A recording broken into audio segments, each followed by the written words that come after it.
Because we love making movies. Bueno, bienvenidos de nuevo a Fuera de Campo, este programa donde hablamos de cine. Tenemos aquí a nuestros compañeros que vamos a conversar un poco del cine japonés. Tenemos por un lado a Esteban, que es uno de nuestros anfitriones desde Río Sucio. ¿Qué dice Esteban? Hey, ¿qué más? Saludos desde el diablo. Melo. Tenemos aquí a nuestro compañero Don Teo. ¿Cómo es real? Todo bien, Don Teo. Tenemos a el señor Bene, también conocido como Sebastián. Bueno, ¿qué? Todo bien. Y tenemos a nuestro compañero Díaz. ¿Qué dice Díaz? Lo mejor para el final. ¿Qué más, señores? Creído. Todo bien, todo bien. Listo. Entonces, bueno, no demos más rodeos, muchachos, y vamos a empezar entonces a hablar un poco del tema de lo que es el cine japonés. Un tema un poquito, pues, complejo, pero bastante divertido de discutir y que sé que les va a gustar. Entonces, bueno, démosle comienzo. En este podcast lo que vamos a hacer más o menos es tratar como de traerles a todos ustedes, los que nos escuchan, como someramente un poco de la visión general del cine japonés con algunos de los autores más importantes y sus estilos. Entonces, bueno, yo creo que deberíamos de dar comienzo con uno de los directores más reconocidos del cine japonés, que en este caso es Akira Kurosawa. Yo quisiera saber ustedes qué saben de Akira Kurosawa, qué tienen para contarme que tal vez no sepa. Empecemos a conversar entonces, muchachos. Parce, yo creo que para poder entender como la obra de Kurosawa, sería bueno como partir de la vida del man y entender por qué tocaba ciertos temas dentro de las películas de él. Claro. Entonces sería bueno retomarnos un poco a los inicios de él y como él era asistente de dirección, era Teo, corregime, ¿cierto? Sí. Él era asistente de dirección. Entonces empecemos desde ahí, cómo él fue formando su estilo desde pelado. Yo creo que Kurosawa, Kurosawa es muy extenso, weón. Y creo que Kurosawa, de por sí, su estilo se basa más que todo en basarse en ciertas historias, ya sean en historias bíblicas, en relatos de como Hamlet, pues relatos de estos shakespearianos. Y creo que eso es como lo que lo identificó a él, como que lo hizo crecer, y siendo con Rashomon la primera película que le abrió la puerta al cine japonés y al oriental como tal en Hollywood. Creo que eso lo especializó, o sea, y más adelante hablaremos de Ozu, pero creo que Ozu quedaría como aparte de los otros directores como Mizoguchi, como Kurosawa, como los demás, que él tiene como un estilo particular, pero creo que Kurosawa, vos ves una película de Kurosawa y decís, esa película es netamente de Kurosawa porque te muestra todo esto mitológico que tiene en sus películas también, y que es un estilo como particular y mundialmente reconocido. Tiene un estilo como muy romántico, creo yo, como que romantiza mucho las cosas. Sí. Bueno, entre otras cosas, yo les quería hacer una pregunta, ya que pues en varias conversaciones que hemos tenido pues antes de nosotros reunirnos a grabar, habíamos tratado como una pregunta que también quería discutir acá, y es que hay gente que considera que el cine de Kurosawa no es japonés. ¿Ustedes qué piensan? Pues yo como lo veo, el cine de Kurosawa no es que no sea japonés, es que es muy universal y toma de mucha inspiración de cine western. Usted lo ve, sí, él crea su propio estilo, pero Yojimbo, por ejemplo, es vasto. Eso es un western. Literalmente es particular, Yojimbo es muy particular porque no sé si, creo que Sergio Leone el que adaptó como a esa película casi idéntica, y que Kurosawa le mandó una carta y le dijo que esa era Yojimbo, que lo iba a demandar. Claro. Sí, hubo un chicharrón ahí legal. Que de hecho Kurosawa ganó más regalías con la propia película de Yojimbo. Pues es muy impresionante.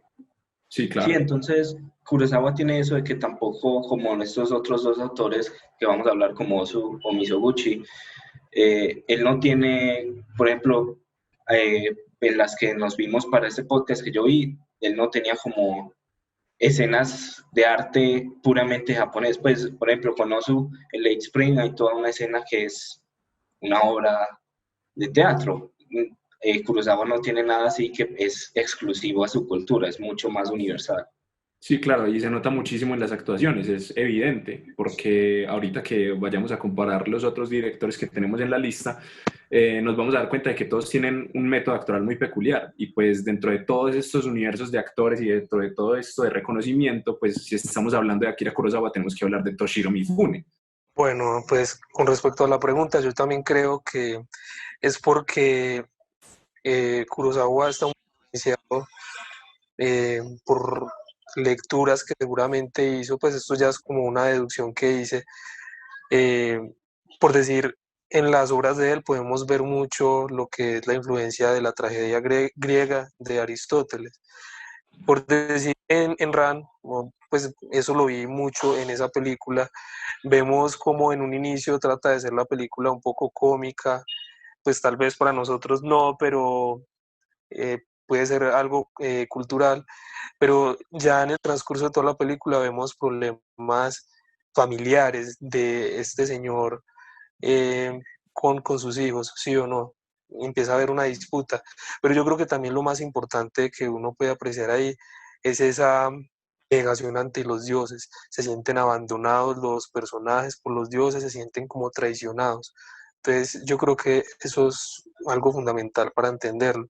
Aparte de Sí, eso, claro. porque como muchos de aquí dijeron, eh, bueno, y la película que él tiene que está inspirada en Macbeth, él, según tengo entendido, leyó mucho a Shakespeare, entonces está Muy muy influenciado familiarizado. con él. Sí, aparte Sí. de eso también vemos como también las actuaciones se acercan mucho a algo teatral, ¿sí o no? Sí, claro, es como la épica más grandilocuente de Kurosawa, que pues este tipo Creo que es era, un sello. además, sí, claro, además era Es un un sello Gastón, pues particular en en, las actuaciones de Kurosawa. sí, del todo. Igual Sí, este sí, tipo era un gastón en sets. O sea, yo creo que la Sí, cantidad de dinero que más se gastó en películas está entre Los Siete Samuráis y Ran, porque es que incluso con sí. Los Siete Samuráis, parce, eh, casi cerraron la producción 2 veces. O sea, imagínense la cantidad de dinero que se gastó para hacer Los Siete Samuráis, ahora con Ran, que es una película con muchísimos más recursos. yo creo que, qué pena, creo que le gana Ran, porque es que, bueno, no sé bien cómo serían los efectos, pero por decir, ahí queman unos castillos Sí, claro. y eso es muy impresionante, ¿no? Uf, Bueno, del ya, todo. Sí, creo que eso días, lo días. hizo, pues eso, para eso le valió su segundo Oscar a Kurosawa. Además que, como yo le decía a Díaz que estábamos hablando esta semana, es un director muy polifacético porque te puede ofrecer un drama de guerra como Ran, te puede ofrecer algo drama como Vivir, te puede ofrecer algo como Perro Rabioso, que es un thriller. Entonces, es como que se mueve tanto y como lo decía el Ben, es muy universal, o sea, trata como de que su cine no sea como concentración en una sola parte, sino que trata como que todo el mundo se sienta como identificado. Sí, claro, con rasgos obviamente muy propios de Obvio, Japón. sí, claro. Díaz, ¿qué me ibas a decir? Parce, es que sí, ya lo que dice el Teo. De hecho, hay una entrevista en el que el marica de Kurosawa, parce, le dicen como que venga, de un consejo para los realizadores jóvenes. Y el man dice que lo más importante es leer y leer y leer y leer y leer. Entonces yo creo que el man era un lector empedernido como un berraco. Entonces yo creo que de ahí es donde sale el ser tan polifacético, huevón. Entonces Sí, él decía claro. como que hay que leer y escriba, y Claro, leer. parce, es que Vale, igual vale plata el libro, pero vos escribís el guión y no te vale 5 pesos. Entonces hace eso y ahí manejas muchos Sí, es estilos. verdad, es claro, verdad. parce, yo creo que la lectura es supremamente importante, pues, como para cualquier persona que quiera crear, porque a fin de cuentas por ahí dicen que todo está inventado. Y pues leer de ese tipo de ejemplos, pues, obviamente ayuda a nutrir muchísimo una historia. Bueno, siguiendo con la línea de Kurosawa, habíamos hablado ahorita, o por lo menos yo toqué el tema de Toshiro Mifune, que es como el actor fetiche de Kurosawa. O sea, para mí Toshiro Mifune es el samurái por excelencia. Quiero saber ustedes qué piensan al respecto de este señor. Pues para Parce, mí ese man es sí, un actor de la Toshiro, verga. sí, la Del verdad. todo, Ese marica del es como el todo. espíritu de muchas de las películas de él. Usted ve Ángel Sí, Sí, Ebrio y señor. esa película no sería nada sin él. Y de hecho, eso fue algo que al principio el énfasis estaba mucho en el doctor, pero después viendo a Mifune empezaron a ponerle más escenas al personaje Yakuza de Mifune. Y sí, por ejemplo, Yojimbo se basa completamente en su carisma, Trono de Sangre, Siete Samuráis. O sea, él es como, cada vez que está ahí, él es el espíritu de esas películas. ¿Qué dice Esteban? A mí una película que me parece muy, pues curiosa, por así decirlo, es Sanjuro. Bueno, o como se diga. Sí, la secuela de Yojimbo, sí, sí, sí. Sí, pero Sanjuro. es que de por sí vemos al samurái, que es alguien serio, que habla supremamente duro y es como todo opuesto, ¿sí o no? Pero acá vemos un samurái totalmente distinto, que es como más bien perezoso, tirado, relajado, pero no deja de ser hábil, inteligente, ¿sí o no? Sí, claro, pues son personajes muchísimo más humanos. Pues, o sea, obviamente romantizan a un samurái, pero no sé, esa palabra existe, romantiza. Bueno, el caso es que ponen como en la romantización al personaje del samurái, pero igual cuando uno lo mira como más a profundidad, son personajes muy humanos que a fin de cuentas logran una empatía con el espectador, pues que en este caso somos nosotros. O sea, yo incluso me atrevería a decir que Toshiro Mifune es como el Marlon Brando de Japón. No sé si la comparación sea muy loca, pues, pero eso es lo que yo veo No, de pronto sí. dentro de estos films.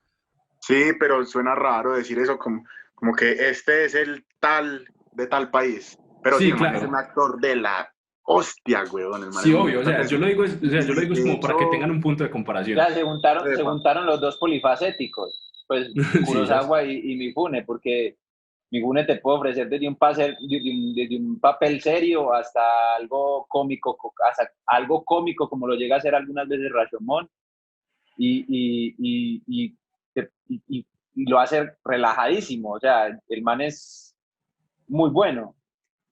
parece que sabe Bueno, que hay una película, huevón, aquí interrumpiendo al señor que desaparece a Cepeda. O sea, Parce, Esteban. gracias, gracias. hay, Ahora hay, hay canto. una película, parce, que es mexicana y contrataron a Toshiro Mifune para que fuera un indígena mexicano. Sí, sí, El sí, sí, sí, marica, sí, sí, el sí, sí, marica no sí. hablaba, no hablaba nada de español, weón, y se aprendió los diálogos. O sea, pues qué puta perro. Increíble. Muy teso, weón. Ese tipo era increíble. Pero bueno, aquí yendo un poco más, antes de darle la palabra a Esteban, de como todo el estilo y cómo está permeado lo que narra Kurosawa, yo creo que dentro de todas sus películas, por muy western que sean, por muy género encasillado que sean, todas tienen como un mensaje muy claro y pues por lo menos me parece que siempre en las películas que él tiene cuestiona la moralidad de las personas. ¿Sí me explico? O sea, como que siempre trata de decir como que el ser humano es imperfecto y muchas veces incluso pueden llegar a ser hasta antibélicas. Entonces me parece que es como una filosofía interesante que se desarrolla a través pues, de las películas de él. Ahora sí, Esteban, ¿qué me ibas a decir? No, pues con lo que estaban comentando ahora, por decir, se dice que él admiraba mucho a Buster Keaton y a Chaplin, y yo creo que eso se puede apreciar mucho en varias de las películas, por decir la que decía Teo ahora en Rashomon, o la que mencioné ahorita de Sanjuro, o bueno, como se diga otra vez, no sé, Sanjuro. bueno, Sanjuro sí. Ahí uno puede apreciar como ciertos guiños tal vez que a él le llamaban la atención. Sí, claro. Entonces, pues yo creo que eso deja para concluir, digamos, en cuanto a la influencia que él tiene de Occidente, y es que sí, en realidad él sí, por eso le denominaban el director menos japonés. Sí, claro, tenía muchísimo más occidentalización que otros autores que vamos a tratar. Sí, ok, entonces, Parece, bueno, ¿sabes qué? háblame. El man admiraba tanto el cine de estos lados. Eso es Occidente, ¿sí o qué? Sí, occidental. Para venir a cagarla que me hubiera vuelto. Ah, si luego uno Pero, dice una barrabasada y lo cuelgan. Sí, sí, sí. el man estaba tan obsesionado con el cine de acá que el man era un fan hijo de madre de John Ford.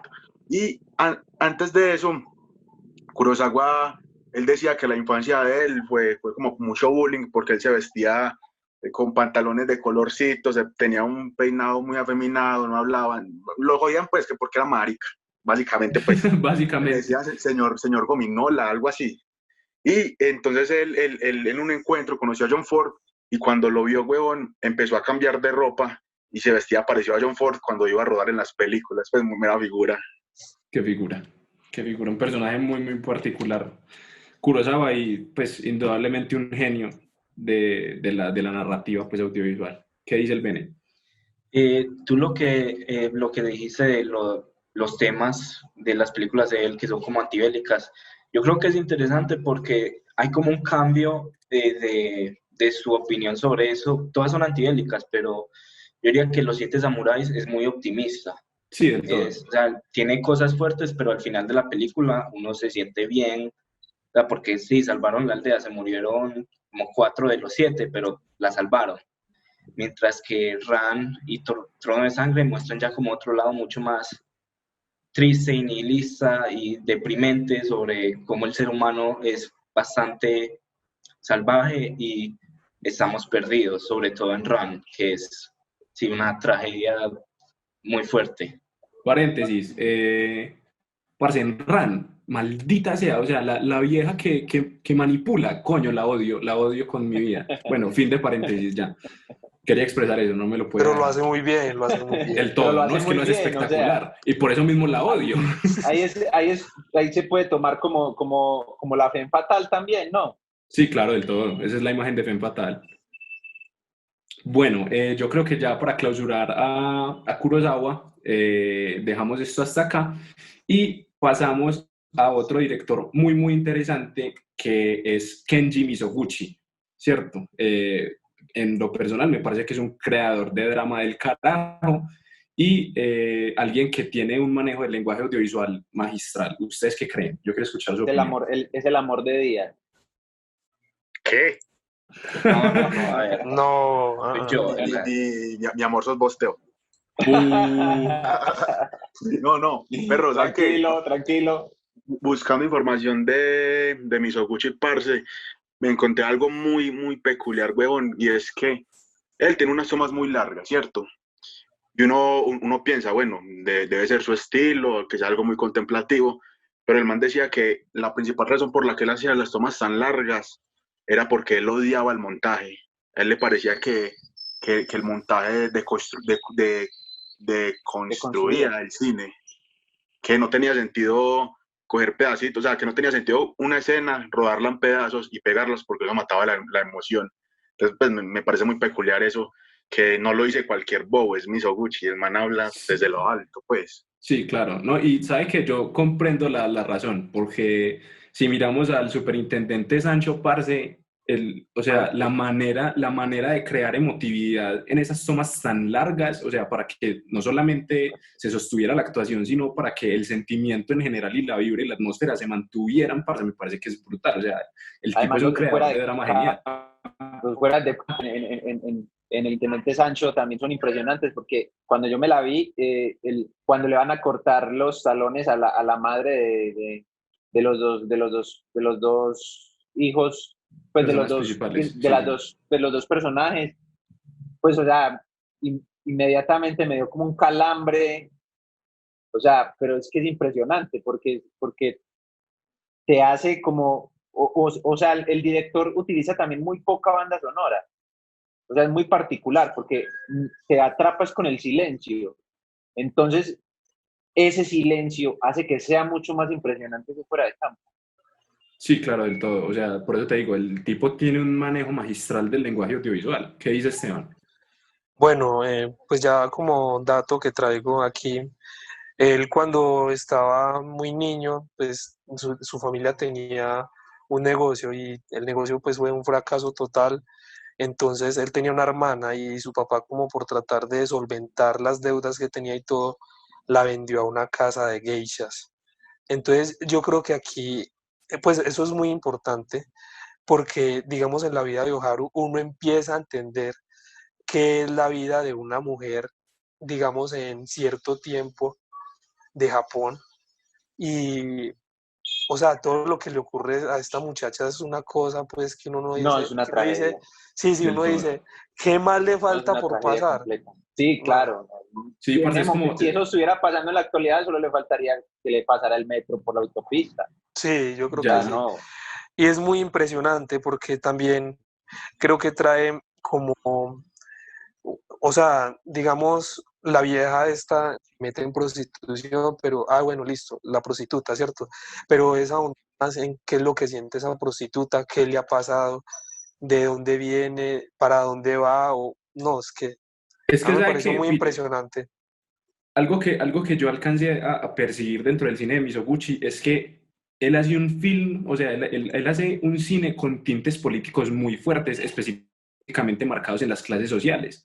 Y eso se ve pues Sí, bacano. a leguas de distancia con cualquier película que uno pueda seleccionar de este señor, porque pues precisamente lo que le pasó en la infancia es lo que marca también su estilo.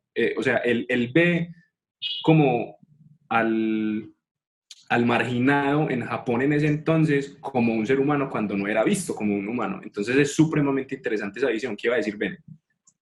Sí, pues yo también iba como a complementar lo de Esteban, y es que sí, el tratamiento del padre, cómo trataba a su papá, a su esposa y a sus hermanas, fue bastante influencial ahí, y creo que por eso es que me gusta tanto Mizoguchi, porque es fuertemente, pues, o sea, él tiene varios temas sociales, pero creo que el tema social más presente en su filmografía es una actitud bastante feminista Sí, y del que todo. pelea por eso.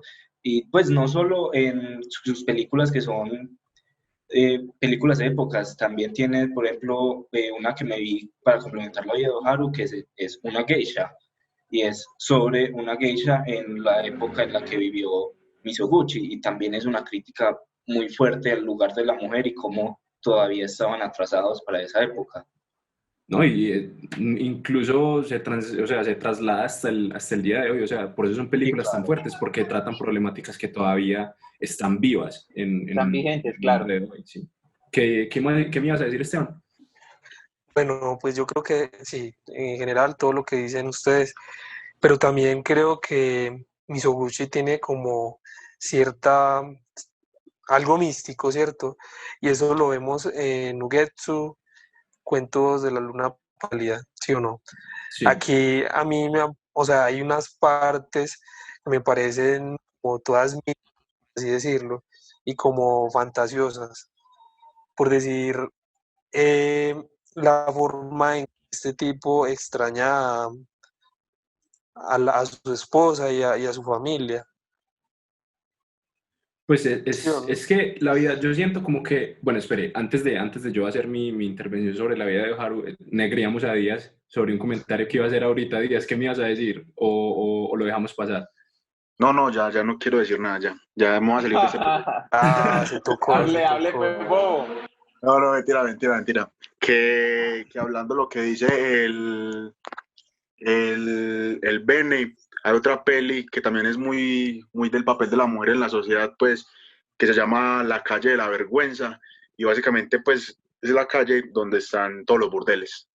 Y es bien interesante esa peli, véanla, y es una crítica fuerte como al machismo, como a esa falsedad, esa doble moral que tenían, bueno, que hay en todo el mundo, que critican a cualquier puta, pero ven a cualquier vieja por la calle y se vuelve un animal. Entonces, ¿sí me entiende? Es bien Sí, interesante. claro. El mismo man decía que era un director feminista, él mismo se decía, él se consideraba director feminista. Me parece muy brutal porque el man lo que buscaba era dar un retrato y lo que decía el Teo, como aquellos sectores de la sociedad que no tenían voz propia. Entonces me parece muy bueno que, si bien es un cine muy social, también es un cine muy de autor y muy personal dentro de lo que cabe. No sé si me hago entender. Sí, claro, o sea, a pesar de que tiene tintes muy políticos, es excesivamente entretenido, o sea, te mete en el cuento.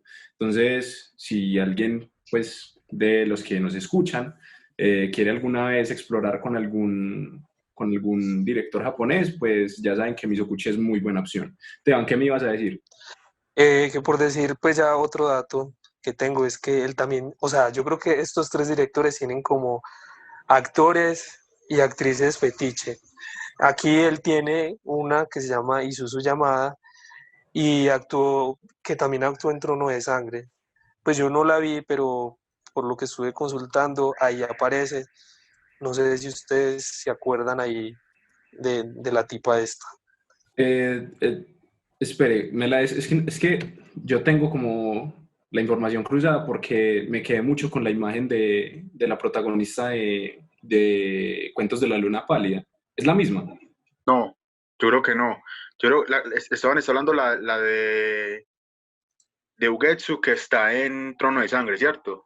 Sí, Sí, yo también cuando me vi Ugetsu, yo también pillé como esto yo la he visto en algún lado y claro, la recordé en esa otra película que es una chimba película. Mel. Bueno, estamos hablando sobre la Luna Pálida. Listo, yo iba a decir algo sobre la Luna Pálida. Y es que me parece que esa película de Mizoguchi es como la más distinta entre todas, o sea, como la que es como más, lo que decía Esteban anteriormente, como de misterio, como de fantasía, donde hay cosas un poco más mitológicas de Japón como tal. Fantasmas. Ustedes, sí, fantasmas, que eso fue un twist que no me lo un esperaba. ánima. Esteban.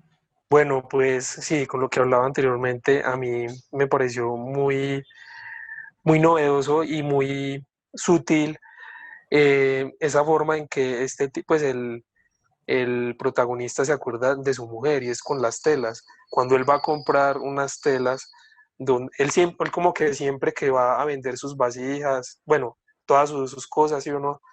Eh, Cuando va al mercado compra comida y también le lleva como un regalito a la esposa y muchas veces son telas. Sí, Y un lo kimono. vemos, sí, y lo vemos en el mercado a él como preguntando por una tela y cogiéndola cuando aparece la esposa de él. A mí me parece Y además que supremamente... es un flashback muy bonito, o sea, es una Sí, manera muy bonita de meter un flashback. Sí, del todo, o sea, exacto. Y el final, pues ni decir, el final, pues es el niño como aparece, aunque bueno, no nos adelantemos, sigamos con sí, lo de las Pero es muy, ánimas. pero es muy peculiar lo que dice Esteban, porque lo que decía Real ahorita, que pese a que tenía estas tomas largas, el hombre sabía dónde meter cada fragmento. O sea, si nos das un fuera de campo que con el silencio te atrapa, aquí te da un flashback en Cuentos de la Luna Pálida que está muy bien construido, que está muy bien, eh, eh, que le horma muy bien a toda la historia, porque es un hombre que está en decadencia, que la anima, como se le puede decir, no sé si es Sí, correcto, yo creo que sí. como que le está chupando su vitalidad. Entonces, creo que es muy bueno lo que hace este hombre. Si él no era un devoto de En Pos Confío, el man sabía cómo hacer sus películas y cómo meter y cómo hacer que todo convergiera en una sola cosa. Sí, sí, yo creo claro. que hablando sobre cómo sí es verdad que Jugetsu es bastante diferente a las otras que vimos para este, es bastante similar en otras cosas, como sigue teniendo mucho de la vida personal de él. Es una adaptación a un cuento, sí, pero creo que lo llevó a hacerla, pues especulando yo, puede ser sus propias experiencias. Por Sí, ejemplo, es más como la vida personal. Sí, Esteban claro. mencionó que sus papás se metieron en un negocio y se les cayó y perdieron todo. Se metieron en ese negocio en medio de la guerra y fue a través de la guerra que iban a hacer mucho más plata y se les cayó. Y también todo ese enfoque de las telas de kimonos que yo creo que pues no solo en Ugetsu, está en casi todas sus películas. Él también llegó a cuando era joven, llegó a diseñar kimonos. Creo que eso es algo que también, por eso tienen como cierto énfasis en sus películas. Sí, claro, es muy significativo para el autor, más en este cine que es muy propio de él. Bueno, yo creo que concluimos pues con lo que es Kenji Mizoguchi y Además, Real, antes de podemos, que terminemos, además que mira vamos en estilos particulares. Kurosawa, que es un estilo como más enmarcado a lo que va al más mundial, y Mizoguchi, que no traiciona como todavía sus ideales y que va como más arraigado a sus vivencias y a sus temas más personales, pese a que esté basado en cuento o en lo que sea, le da su toque personal. O sea, que mira que vamos como en las ramas.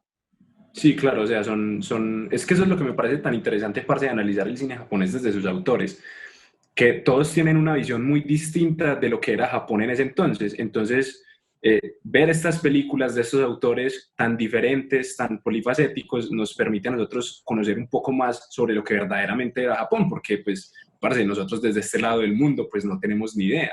Y creo que el cine es una manera muy bonita de conocer otras culturas, y pues en este Sí, caso es conocer a Japón. sí, es Bueno, verdad. pasando de autor, seguimos con Yasuhiro Ozu, que también es un autor bien interesante, es muy, muy, muy particular su forma de narrar. Yo quiero escuchar el punto de vista de alguno de ustedes.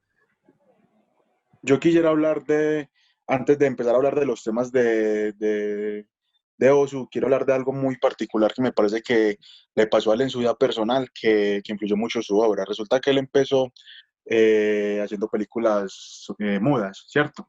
Hizo muchas y eran comedias, eran dramas, pero muy, muy light, muy suaves. Y él llegó a ser en ese tiempo uno de los directores más reconocidos pues, y aclamados de Japón. Pero, bailas, la Segunda Guerra Mundial empezó. Y empezó en el 36, a él lo llamaron al ejército, y en el 39 estalló la Segunda Guerra Mundial. Tuvo que pelear en la Segunda Guerra Mundial, terminó siendo, terminó siendo un prisionero de guerra, huevón, de los ingleses, pues mera vuelta. Entonces cuando el man ya volvió a Japón, se planteó otra cosa como que, hey, yo por qué puta estoy haciendo unas películas que en realidad no llevan a nada, si en realidad vamos a explorar, es el ser humano y el núcleo como tal, y el núcleo que forma a los seres humanos es la familia, que es de los principales temas que tiene Ozu. Y me parece Sí, pues muy claro. interesante que el marica empieza con películas, digamos así, por así decirlo de cierta manera, como muy olvidables, pero luego de lo que le pasa que me da vuelta la guerra y empieza ya a, a cerrarse más en los temas.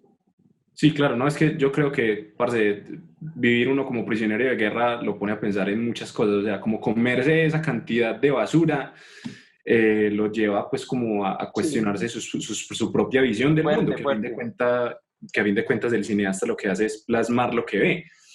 Lo que me Epa. parece muy interesante también de lo que dice Díaz es lo del núcleo familiar, porque pues este tipo también tuvo experiencias en el alcoholismo, la soledad, y pues casi todo eso se manifestó pues durante la guerra. Entonces sí, es lo que decía Díaz, eso le permitió un acercamiento muchísimo más íntimo a su obra.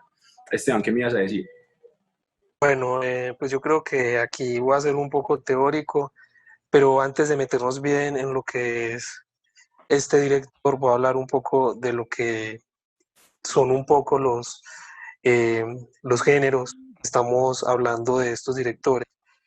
Con lo que tiene que ver a los dos primeros directores, vemos que sus películas, varias de sus películas son de samurái, y eso corresponde al género conocido como Jidaigeki.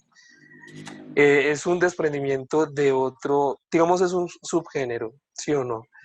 Porque hay otro género que es como, o sea, la traducción básicamente es cine tradicional, por así decirlo, ¿sí o no?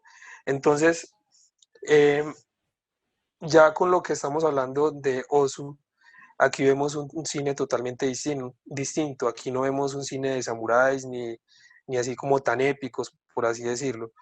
Entonces, acá también es como un subgénero que se llama el Shomingeki, que precisamente se refiere más que todo como a esas películas centradas en el drama familiar y en la vida cotidiana. Sí, claro, y es muy evidente, creo que lo que estás diciendo en Tokyo Story, Ajá. que es como, o sea, según lo que leí, o sea, no sale, o sea, no es lo que yo piense, pero esto es lo que leí, ok, no me vayan a colgar. Dicen que Tokyo Story fue escogida como la mejor película de la historia por una votación de 385 directores, entre ellos Woody Allen, Scorsese, Coppola, Tarantino. Entonces, a raíz de esto, a raíz de estas afirmaciones tan controversiales, yo quisiera saber, ¿ustedes están de acuerdo? Yo, yo quería añadir algo antes de que hable el Bene, y es que si bien lo que decía Díaz, que el hombre empezó como con esos tintes de humor y toda esta cosa, después de que estalla la guerra y después de que se acaba, creo que el hombre lo que le dio más que su salto a la fama fue esta pelea que tuvo con otro director siendo su asistente. La historia básicamente fue que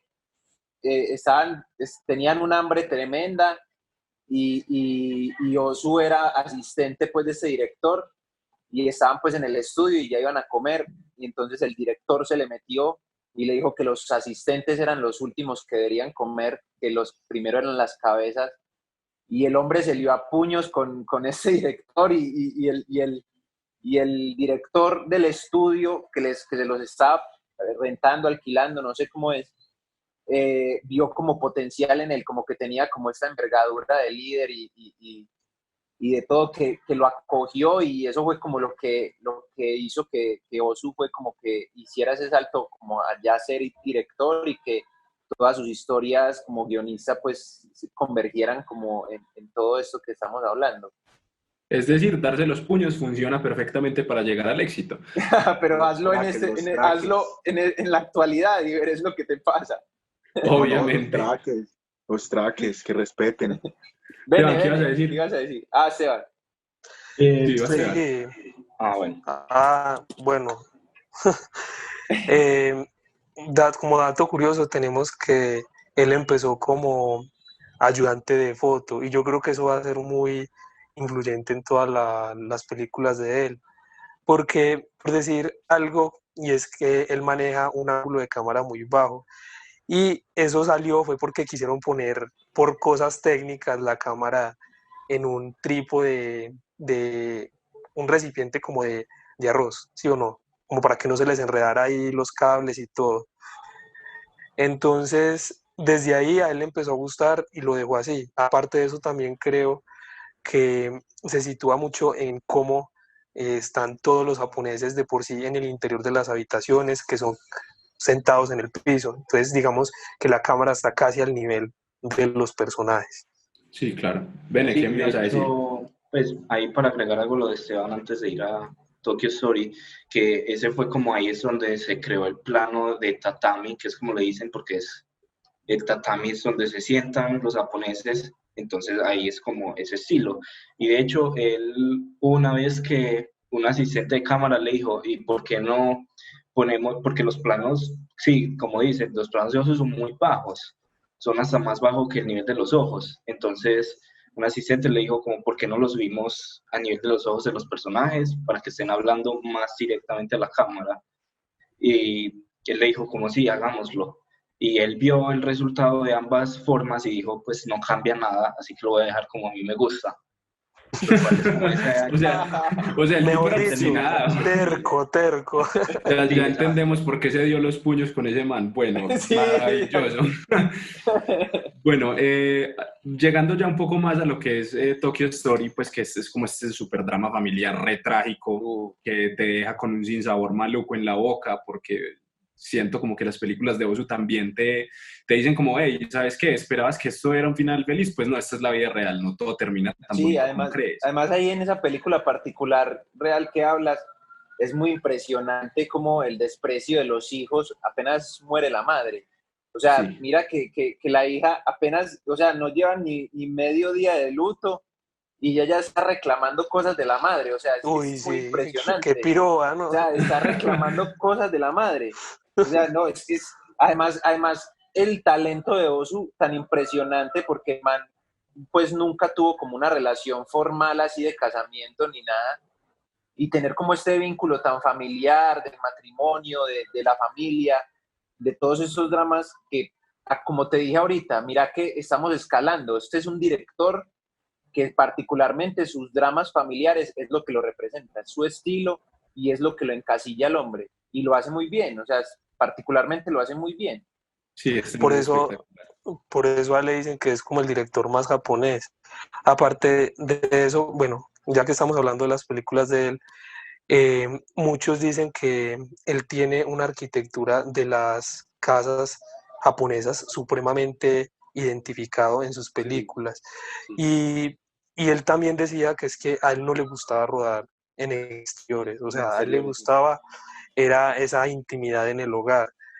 Y claro, o sea, han habido un montón de escritos en cuanto a esa arquitectura que él refleja en sus películas. Es Además, mira que que te encuadra muy bien algo. Mira que esa escena potente de cuando la madre muere en Tokyo Story, mira que te encuadra 4 personajes y te los encuadra muy bien.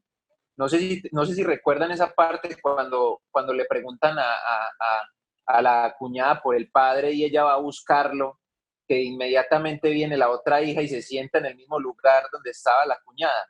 Y queda exactamente el mismo encuadre. El hijo mayor en primer plano, la hija menor atrás, la mediana en segundo y el otro hijo al lado de la madre. O sea, mira, te encuadra 4 personajes en el mismo recuadro y con la misma visión de siempre. O sea, mira que es particular. Tiene tanto estilo fotográfico como estilo propio en cuanto a los encuadres. Y en las Sí, es historias, que claro. Ozu tiene, pues aparte de temáticas bastante similares a través de todas, ese, esa fórmula visual que él se inventó, que es de él, esa la forma en la que él graba conversaciones, Uy, sí, nadie parce, es más en esta muy lista las raro. graba igual. Es muy, o sea, yo la verdad, Sí, se los voy a confesar, o sea, particular, es particular. yo tuve inconvenientes viendo la peli porque se sentía raro ver diálogos estructurados de esa manera, o sea, montados de ese estilo. Por eso digo, tiene una forma de narrar muy peculiar. Y lo más capo que me parece de este tipo es que, aún así, haciendo una narración con movimientos de cámara típicos, parce, la emotividad no se va nunca. ¿Sí me explico? Es Inclusive, más, me atrevería a decir incluso que la cerecita del pastel de la película está precisamente en esta escena después del luto de la mamá, porque es como que, o sea, uno como espectador, uno sabe que hay algo que está mal y uno claro, espera que se converse, pero pues adivina que esto es la vida real, baby. Nadie claro, saca los sí. sentimientos así de fácil, entonces es ese sinsabor que te deja. Además, mira no sé, pues no sé si se podría decir que rompe un poco la cuarta pared también, Sí, puesto que esos encuadres que te ponen enfrente y que es el propio personaje hablándote a vos, o sea, también trata como de que el propio espectador se inmiscuye en la historia, o sea, te habla a vos Sí, también. O sí, sea, claro. al hablarte a vos, o sea, es que esto también te puede pasar a vos, o te puede estar pasando a vos, o sea, y lo mantiene a lo largo de la película, o sea, no es esporádicamente, no es que te lo ponga 1, 2, 3 veces, se lo pone casi toda la película. Sí, es un sentimiento constante que atraviesa toda la narración, es demasiado brutal. Díaz, ¿qué me ibas a decir? Lo que dice el Teo Parce me parece que es muy brutal en Tokyo Twilight. Me parece Sí, que la película, pues que de puta cinta, es una fuerte, película muy es fuerte. buena. Y, Buenísimo. y lo que dice el Teo Parce, que digamos que no rompe la cuarta pared, pero uno sí siente que el personaje le está hablando directamente a uno, como que, hey, pilas, parcero, pilas. Y es muy bueno eso. Sí, sí, es como atento al espectador. bueno, pues yo creo que entre otras cosas que comparten estos directores es que todos tres como que tenían ciertos, como dije anteriormente, actores y actrices. En el Ay, caso de él, Piches. sí, hay dos actores, bueno, y hay Se un puede actor decir y que una tres, ¿no? actriz. Sí, se puede decir que tres, pero es que estos dos me parecen muy particular, Sí, más porque es particular, sí. que tienen un carisma, o sea, yo digo que como persona, pues obviamente uno no tiene forma de conocerlos, pero como persona se les ve un carisma en la forma en que sonríen, se expresan. Y me refiero a el actor Chishu Ryu, pues supongo que se dice así, y la actriz es Setsuko Hara. Ah, sí, sabes. Y él, por decir, se refería a ella, abro comillas, no hay una actriz que entienda lo que busco como Setsuko Hara. Su gama expresiva es restringida, pero es un tipo de actriz cortada a medida para determinados papeles, y eso los desarrolla hasta el último detalle. Pero digamos que eh, Tokyo Story uno ve muy simpática a esta mujer, ¿sí o no? Cómo actúa. Pero ya digamos en Pero otra el película, dilema, ¿qué? el dilema que tiene esa mujer por dentro entre Turkey Story. Sí, sí, sí, sí. Pero otra película en la que ya, digamos, cambia mucho ese sonante en que ella de por sí uno la ve, es en que Crepúsculo en Tokio. Allí ella es más, como más seria, por así Un decirlo. poco más serio, sí. Y entonces yo digo que esa, digamos, esa forma simpática de ella que uno había visto anteriormente, todo eso es trabajo de dirección.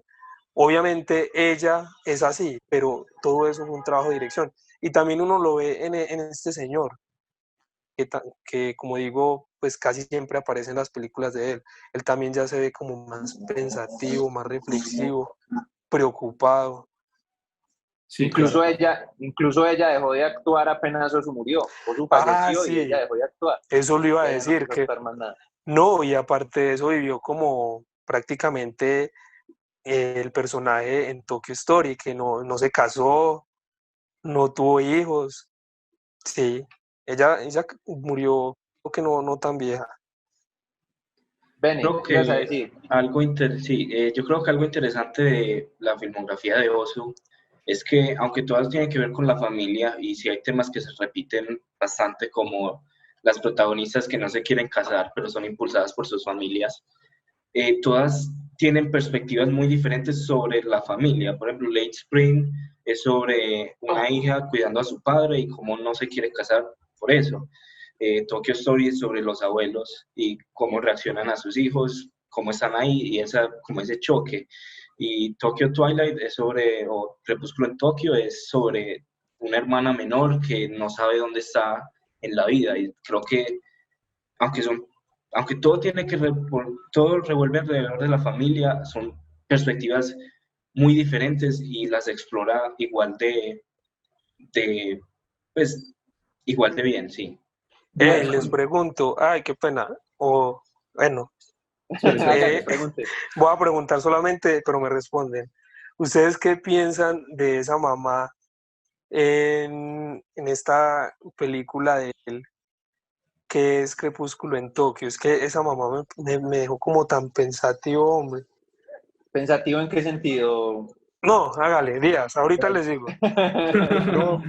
No, el único problema que tuve con esa fue que yo dije, tan joven, y como que la mamá de esta, ese fue el único problema que yo tuve, como que no me terminé de creer que ella en realidad fuera la mamá de las demás, no por la actuación, sino porque la ves muy joven. Yo En como que, Crepúsculo en Tokio. sí, yo sentí esa vuelta, que de pronto era muy Bueno, joven. Eso fue lo que me No, generó más como conflicto, como que, bueno, pero real. esperen. Ustedes ignoraron una pregunta que yo hice que fue controversial. Y es, según estas afirmaciones que se hicieron de que fue escogida la mejor película de la historia, ¿ustedes ven esta como la mejor película de la historia? No, Pues Tokyo pues para Story, mí, hablando de Tokyo No, Story. o no, sea, ni siquiera es lo mejor que vimos. de pronto para el circuito oriental, quizá, y un solo quizá, pero la mejor película en la historia global, muy Difícil, ¿cierto? complicado, Es muy Bueno, muy difícil. complicado, pero mucho, entonces, mucho. Porque poniendo esta después, pregunta, porque como Dios te pueden decir que Tokyo Twilight, como otro te puede decir El Padrino, como otro te puede decir El Tiburón de Spielberg, como otro te puede decir otra, ¿sí me entiendes? Entonces es complicado, complicado. sí, claro. Bueno, entonces yo poniendo esta pregunta sobre la mesa, ya que estamos hablando de cine japonés y de todos los autores que hemos visto, ¿cuál creen ustedes, en lo personal, que es la mejor película en general de estos tres autores? Si ustedes ay, tuvieran que elegir no, una de estas películas, ¿cuál Perro, elegirían? Ah, no, fácil. perro, es que es muy El complejo. Benéis, qué fácil, bestia, fácil, marica, tan no. A agrandado. mí no me Muy parece. complejo, Bene. Es que cada Para uno mí, tiene sus matices, sus temas. No, yo digo Creo que que, es pues una para mí forma es muy imposible. particular de escoger. pues no sé, Sí, para mí, la vida de Tienes que tener un Oharu no hay sentimiento. competencia para nada, en nada, la verdad. no, yo creo que no. no, Pero Bene. real, escoger una película de los tres o una de los tres en general. O sea, de Una de cualquiera de los los Cinco tres en en general, general. o sea, la que ustedes dijeran, parce, de estos tres autores, con esta es la que me quedo, esta es la que me marcó. Oh, ¿Cuál? Sí, No, no, no, yo la vida de Oharu. pero la que me marcó, la que uno dice, es la mejor de todos ellos. O sea, Sí. es la mejor o sea, como comparando, por así decirlo, la mejor película es esta de Kurosawa y le gana a todas las de yo, Mizoguchi. Por así decirlo, ¿es eso lo que yo pregunta o sí qué? tendría que tener un escalafón de tres. O sea, Listo, yo entonces le daría hagamos, plata, yo le daría oro, plata y bronce, listo, entonces porque hagamos es que el es muy ranking. difícil. Uy, Hagamos el no, eso es muy ranking. difícil, no. Listo. Pero así ya fácil, así es más fácil. El top 3 listo, top 3. Empieza Esteban, pues. No, Ah, no, aquí nos a quedamos ver, 4 ¿cuál? horas. A ver, para mí, de ¿El cuál pronto se lleva el oro Rashomon. vos? No, El no, oro. el oro. Vea, estoy entre Ran y Crepúsculo en Tokio. Estoy entre esas El dos. oro. Sí, el oro. Estoy entre esas dos. El oro. Bueno, el plata.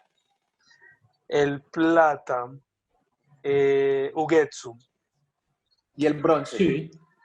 El bronce, Rashomon. Para mí Rashomon es buena, pero me parece todavía que es como, por así decirlo, muy primitiva. Todavía le falta mucho avance a Kurosawa. Explorando, todavía está explorando. Sí, eso, Siento eso. cómo se cocina la controversia en este grupo. Bueno, Sí, Bastante. sí. Díaz ya me sigue va a el Bene. apuñalar. A ver, Bene, bueno, como ya el dije, oro. oro, la vida de Oharu, no hay nada que se le compare en esta lista, en mi opinión, nada.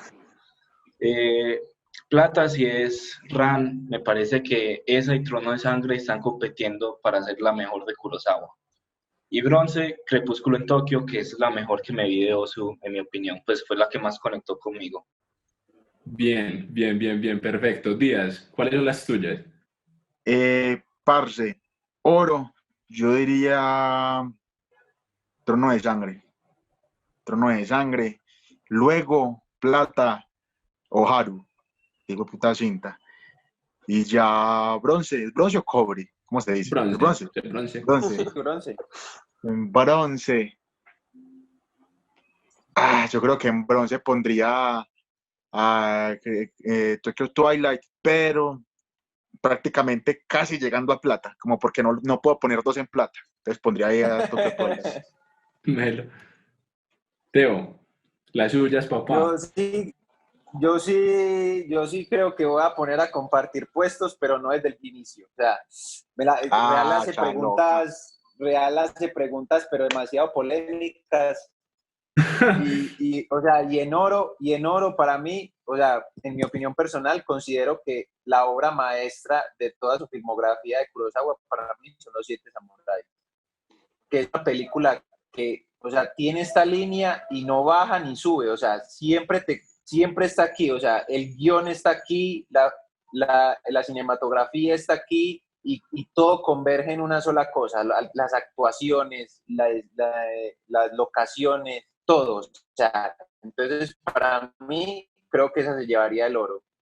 Creo que plata lo compartiría con Lady Spring, que es una película que obviamos por completo de Ozu y creo que tiene todo el intelecto para hacer una película de que una hija gusta por completo de su padre. Sí. O sea, creo que eso es lo que está más por debajo de esa película. O sea, no tanto el sentimiento que la hija sienta al abandonar a su padre por querer casarse, sino que también pues, se podría decir que es una atracción de la hija hacia el padre y que lo tiene prácticamente en un pedestal, lo admira por completo.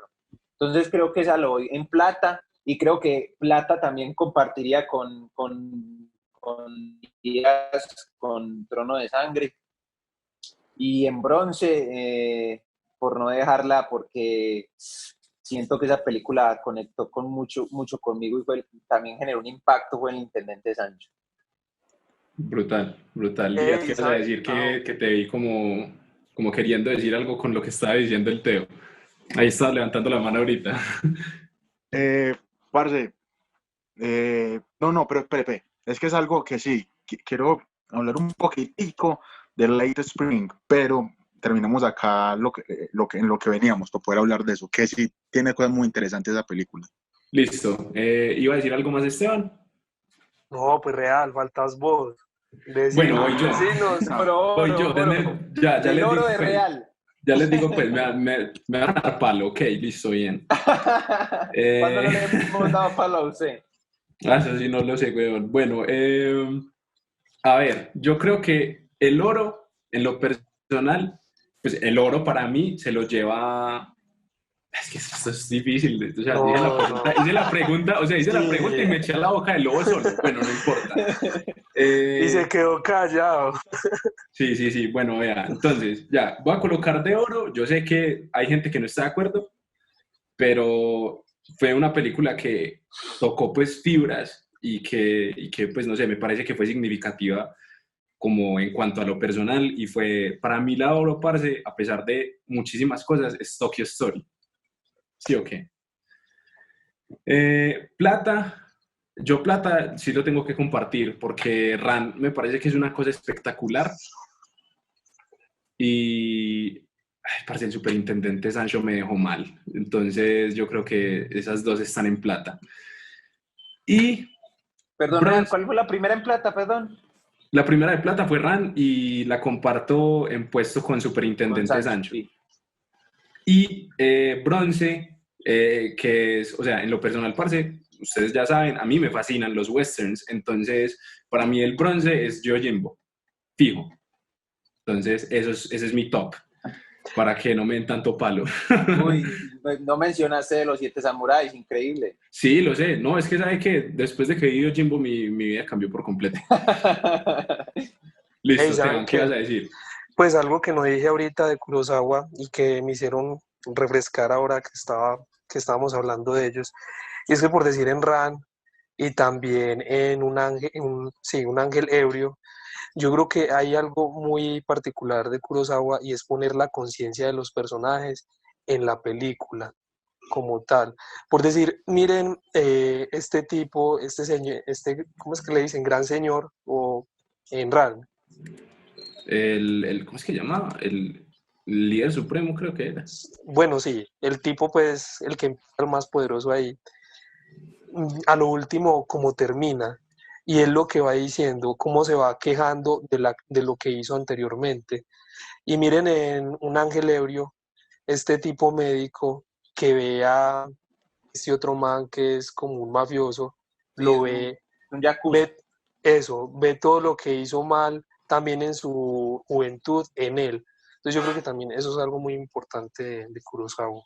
Sí, claro, del todo. Bueno, yo creo que para irle dando cierre al podcast Díaz, de hoy, vamos con la película que estábamos hablando ahorita que habíamos obviado por completo, que Díaz, era, ¿qué ibas a decir? ¿Qué ibas a Eh, decir de primavera tardía? que era sí, Primavera sí, Tardía. que la película fue muy buena, ¿sí o qué? Ay, Parce, ay, ¿qué? ¿Cómo que no es buena? Ahí ganaste no, vos. diga pues. Parce, Eh, no que hay algo muy interesante que buscando pues información de la película, hay un plano que es de un jarrón, y ya, es un jarrón. Y es muy peculiar porque, spoiler, cómansele el spoiler, perros, porque es bastante peculiar porque es la hija aceptando que no se puede quedar con el padre. Entonces es un plano medio de ella, corte a el jarrón y luego a ella, pero ya triste. Entonces uno no ve el cambio en la cara, uno no la ve feliz a triste, sino feliz y triste. Y me parece muy interesante eso porque buscando información de por qué ese plano ahí, iba ahí, me encontré con este filósofo Gilles Deleuze, Sí, supongo sí. que se dice así, Deleuze. y él es, Deleuze. ¿Verdad? Seamos perdón, franceses. ¿Sí es francés, no? ¿Sí es Sí, francés, es no? sí, francés. sí, es francés, Gilles Deleuze, que él decía que ese plano representaba la esencia de toda la película, ya que el florero es un objeto inanimado que no se va a mover ni se quiere mover, sino que para que él cambie tiene que ser por fuerzas exteriores. Y en el mismo plano se ve que está el florero quieto y atrás hay unos bambús que se mueven con el viento. Entonces, como básicamente la sociedad son los bambús y la familia, y la familia, en este caso, el padre y la hija, son el florero que no se quieren mover, pero una fuerza externa los mueve a. Entonces me parece muy chimba, pues, el análisis que hacía este man de ese plano que uno lo ve y uno es como, ¿por qué esto? Pero si uno lo piensa, me da vuelta. Sí, claro, es un plano No, complejo de analizar. es que yo creo que en todas las Si películas de estos vos le das directores que estamos hablando, vuelta a esa película, te sorprende. Esteban, ¿qué estabas diciendo? O sea, esto es como una invitación a todos los que nos escuchan, todos esos detalles que hablamos y muchos que se nos escapan. En esas películas hay un montón de cosas por ver. Y no solamente estos directores, porque obviamente hay muchos directores más que hicieron mucho cine. Nada más por decir, este director del que estamos hablando, cuando empezó su carrera, hizo de 5 a 7 películas anuales. ¿Cómo la ven, pues? Ush. ¿Quién le hace? Perro, ¿Quién y le hace? esa es otra pregunta. O sea, es que en ese tiempo se hacía mucho cine. Mira que Misoguchi nada más terminó con casi 100 películas en su Ajá. palmarés. Sí, este tipo O sea, es que es también muy hizo más de impresionante. 40. Es muy Y hoy brutal la en día capacidad. o sea, mira que en ese tiempo te podían ofrecer mucha historia con tan pocos recursos, entre comillas, y mira que hoy, por más extravagante que sea la cosa, te ofrecen una completa mierda. O sea, por Claro, más y es- extravagante, te ofrecen algo, una porquería, que puede llegar a ser pues una sí, algo porquería. hueco, algo hueco. Sí, y mira que con tan pocos recursos, esos genios lograron hacer, no, pues juntos, los tres juntos, Como ¿cuántas películas 300, podrán tener? como 300 yo Sí, creo. casi medio millón de películas. Entonces, imagínate. Teo, ¿qué? Pues sí, Por exagerar, por exagerar, pues por exagerar, casi. por exagerar, No, no, pero sí, y no es No, pero sí es descabellado mucho, es pensarlo, mucho. no es descabellado No, pensarlo, porque ¿para qué? entre cortos, entre películas, muy bien puede llegar casi a esa cifra. No, y lo otro es que, no, hasta puede que el Teo tenga mucha razón, porque es que muchas de las películas de estos tres directores y de ese tiempo se perdieron, son imposibles de ver, o bueno, sí, Sí, aparte de O eso, pues, censuradas, o están ajá, censuradas.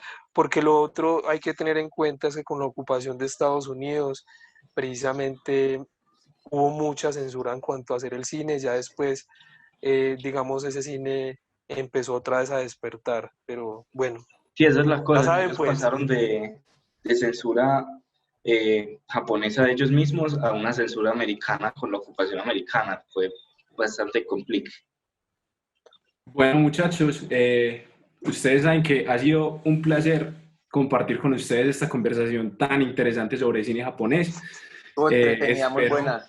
sí, de verdad, espero pues que los que estén escuchando pues la disfruten igual que nosotros disfrutamos de hacerla. Y lo que nos Y faltó pues antes de desglosar, despedirnos, sí, claro, o sea, faltó muchísima cosa, pero pues nada, tratamos de abarcar como lo mayor posible para que todos puedan ir descubriendo pues como este mundo tan ajeno a nosotros que es el cine japonés. Entonces, bueno muchachos, ha sido un placer. Ya saben que si quieren ver las películas y cómo se llaman a detalle, hay una lista en Letterboxd, se los vamos a escribir por ahí, para que puedan mirarlas y puedan verlas también ustedes por su cuenta.